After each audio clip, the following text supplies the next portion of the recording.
In a previous video I gave some thoughts on Panasonic's GX80 for art gallery use, and its biggest flaw was autofocus. Its contrast detect autofocus is excellent for stills. Video pans however are unusable, hunting unacceptably, and after a few gallery trips I decided it wasn't the correct tool for the job.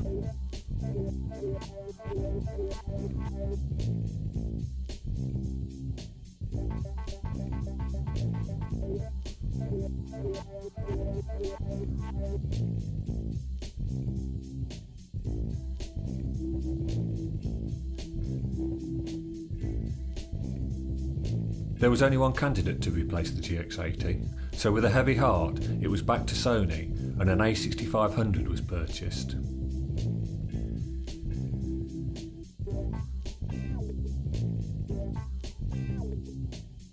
Why was it the only candidate? Phase detection autofocus, compact size, phase detection autofocus, in-body image stabilisation, phase detection autofocus, larger APS-C sensor, and have I mentioned phase detection autofocus yet? Yep, excellent autofocus was the most important feature in my decision, followed by in-body image stabilisation, though Sony's IBIS method appears to be attaching the sensor to a lump of jelly and hoping for the best. It's rubbish for handheld video and always needs stabilising in post.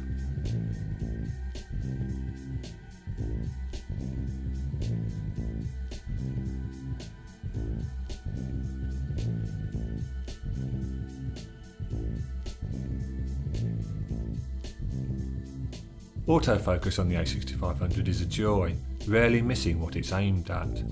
Hunting will occur, exampled in this Leeds art gallery pan, but the camera is set to centre focus to avoid grabbing onto objects towards the frame edges, limiting its view to a white wall which baffles it. When the camera moves on from the white wall, hunting ceases and confident focus continues. Low light can also baffle it, which is to be expected with any camera. Knowing your footage will be focused removes one thing to fret about, while still leaving me free to ruin recordings in other ways with my limited camera skills. The larger sensor size provides greater light gathering over the GX80's Micro Four Thirds surface area, but no matter how large the sensor, you're always going to struggle with noise in art galleries due to subdued lighting, utilised to protect the artworks. Lighting subtlety is not the only problem. Standard lighting is very warm, verging on orange, necessitating the correct white balance choice. But more important than the correct white balance is not selecting auto white balance. Auto white balance can result in horrible colour shifts while panning, so just like idiot Team Sky believers, it should be avoided. Shutter speed under non-LED lighting must be set to avoid flicker. With a 50Hz electricity cycle in the UK and shooting at 60p, I select a shutter speed of 50. The general rule is shutter speed should be double the frame rate for nice motion, but the slower shutter speed gathers more light, allowing for lower ISO settings, and 60p will always have a clinical look. This 60p footage can be dropped into a 30p timeline and slowed down by 50% while still being smooth. The speed reduction also conceals camera shape and adds gravitas. In my deluded mind anyway.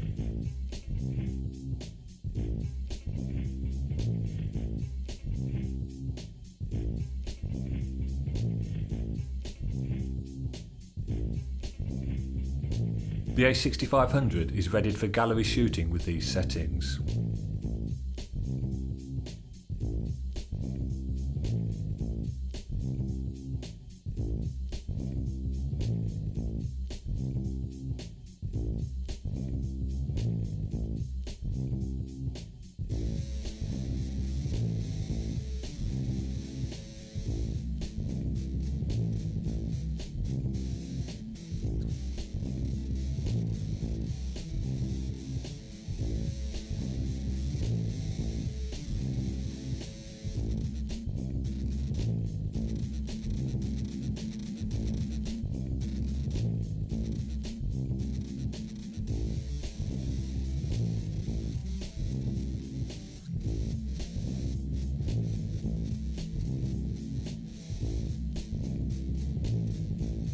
I've read reviews where people complain about camera grips and wonder what the issue is.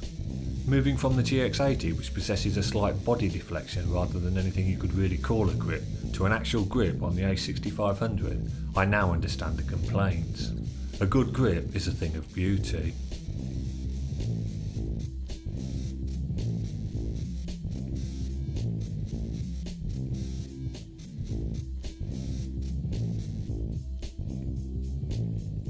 Sony's menus are still an affront to logic, but with customisation, you should rarely need to navigate them.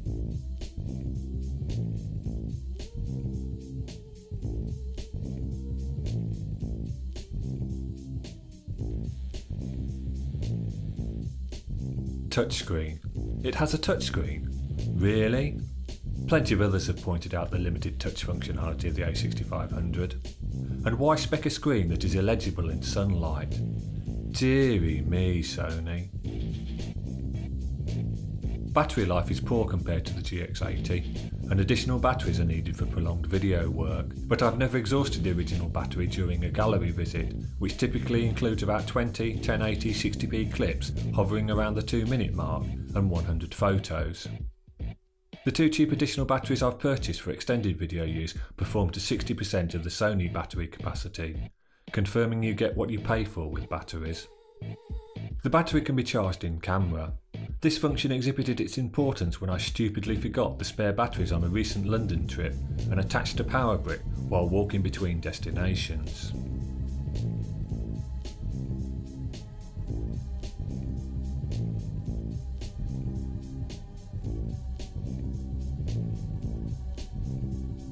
Lens-wise, I used the SELP 1650 due to its compact size and wide angle needed for gallery pans. There are many negative comments on this lens, but it's more than adequate for my needs. Stills tend to be shot using aperture priority mode with auto white balance and auto ISO, and if I'm feeling particularly lazy, which is most of the time, completely auto. Auto modes on cameras are so good these days, even I struggle to take a photo I can't utilise in a gallery video. Bear in mind I'm not a photographer, just someone who ponces about in art galleries with a camera, and the Sony A6500 is near perfect for this pastime.